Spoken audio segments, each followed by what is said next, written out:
এখন আবার কি করছো? এই রাতের খাবার। কি রাতে আবার? রাতে আবার কি, আজকে হচ্ছে বেগুন ভাজা, আলু ছাড়াচ্ছি, আলু ভাজবো আর রুটি।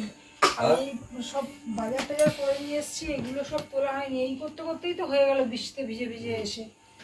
ওখানে রান্না পুজোর সব রাখা আছে, খাটের তলায় ঢুকিয়ে দিচ্ছি সবজিগুলো না তো নষ্ট হয়ে যাবে। সব সবজি বাসনে করে খাটের তলায় ঢোকানো রয়েছে। ওখানে মাছ কাপড়ের জিনিস রয়েছে, বৃষ্টিতে ভিজে যাওয়া মাথা যন্ত্রণা ছিঁড়ে পড়ছে।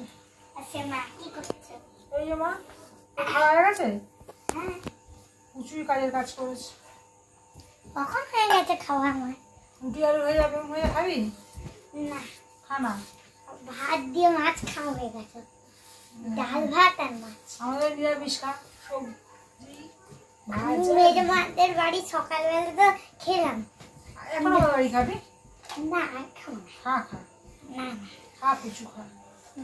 হ্যাঁ পিত্তাটা ভালো আছো তুমি? ওরে বাবারে দুই ভাই বোন। প্রচুর ফুলকপির পোকা ধরে গেছে তো মনে হচ্ছে। ওমা টাটকা পোকা ধরে গেছে, থাকরা মারবো একেবারে। খাইরাম।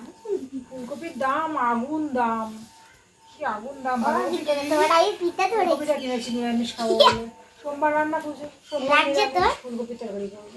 লাগছে, এই বড় ফুলকপিটা নিয়ে এসছি। লাগছে পিঠাটা।